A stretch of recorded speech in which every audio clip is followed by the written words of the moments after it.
शाराद्रिसङ्काशगौरं कबीरं मनोभूतकोटि प्रभाश्रीशरीरं स्फुरन्मौलिकल्लोलिनी चारुगङ्गा लसत्फालबालेन्दुकण्ठे भुजङ्गा. A warm welcome to all the devotees on Raksha Sutra English.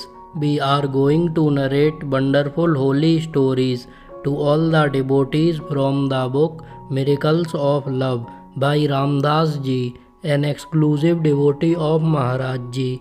Please listen carefully, all the devotees. A Frenchman was staying in Ananda Mai Ma's ashram and asked H.R.J. about this Neem Karoli Baba, wanting his darshan. H.R.J. said that if he were to remember Maharaj Ji for only 10 minutes, Maharaj Ji could be there. The Frenchman closed his eyes and repeated, Neem Karoli Baba, Neem Karoli Baba, and after 10 minutes, unexpectedly, Maharaj Ji came to Ma's ashram. He bent over to the Frenchman and asked, Why are you remembering me? I have come. What do you want? I was in the habit of arising at around 2 a.m. and sitting up a while in meditation. I told no one of this activity. One morning, as I came for darshan, the Mas rushed over to me in great glee, all talking at once. What they were telling me was that in the middle of the night, as they were sitting with Maharaj Ji, he had turned to them and said, "S, referring to me, has just awakened. She is thinking of me very much." One day, I came from Snowview to Tallital, hoping to see Maharaj Ji. I was wondering how I could find him, since sometimes he stayed in one house, sometimes in another. Just as I passed by the house in which he was staying, someone came out and caught hold of me. Maharaj Ji knew that I was coming and sent this person to intercept me and bring me to him. One Tuesday morning, I planned to visit Maharaj Ji at Kainchi, but a call came for me and I had to go to Nainital for business. I figured I could still take the last bus to Kainchi, but when the time came, I missed the bus. At about 8 p.m., I got a lift to Bhowali, but by that time there was no way to get to Kainchi. I felt some depression and went home. I was thinking in this way when there was a knocking at my door. I told my son to tell whoever it was that I was tried and to ask their name. Just then I heard some shouting, I am Baba Neem Karoli. This was about 9 p.m. Maharaj Ji told me, you always bother about this and that. Why are you bothering? He took his dinner at my home and then got into the jeep and returned to Kainchi. The acting superintendent of police, hearing that he was not going to be confirmed, was very upset and decided to resign. At about 8 p.m., he was with his wife when an orderly came and said, There is a man outside sitting on the road calling for you. He knew it was Maharaj Ji. Maharaj Ji said to him, You were crying. You were thinking of resigning. How foolish. An old man who for years worked as a prison guard became extremely ill. At one point, his doctor gave him only 24 hours to live. But the man remembered Maharaj Ji, meditated on him, and refused to die. On the third day, Maharaj Ji arrived in the city and went to the home of another devotee.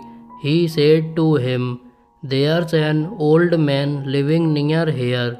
He's thinking of me very much, and he's very sick. We must visit him. Upon entering the sick man's room, they found him in very grave condition. Maharaji placed his foot near the man's head. The dying man pranamed to Maharaji and then left his body.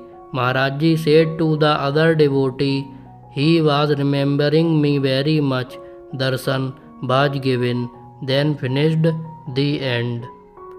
I am here and I am in America. Whoever remembers me, I go to. Chaos and confusion. Wherever Maharaji was, there was chaos and confusion. Sometimes two people were sent to do the same task. Other times one was sent to undo what the first was in the process of doing. Maharaji would tell one person one thing and another something opposite. When confronted with such inconsistencies, he would deny all. Such confusion served a number of obvious purposes. First, it wielded his powers so that no one could be quite certain what had just happened. And the confusion also allowed each person to hear what he or she needed to hear from among the conflicting bits of information. Such inconsistencies served to loosen the minds of those devotees with problems of rigid thinking.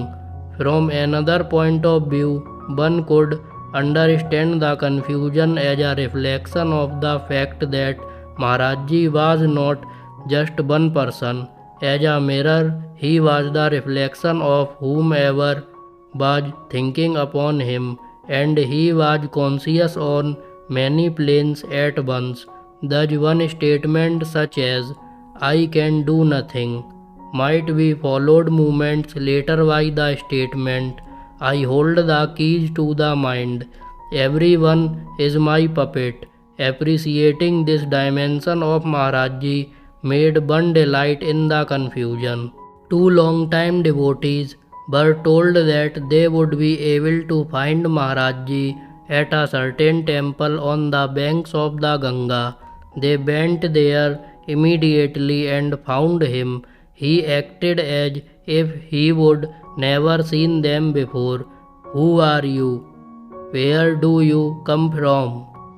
What work do you do? Why have you come here?" he inquired of each of them. They patiently answered him until finally he said, "Sit down."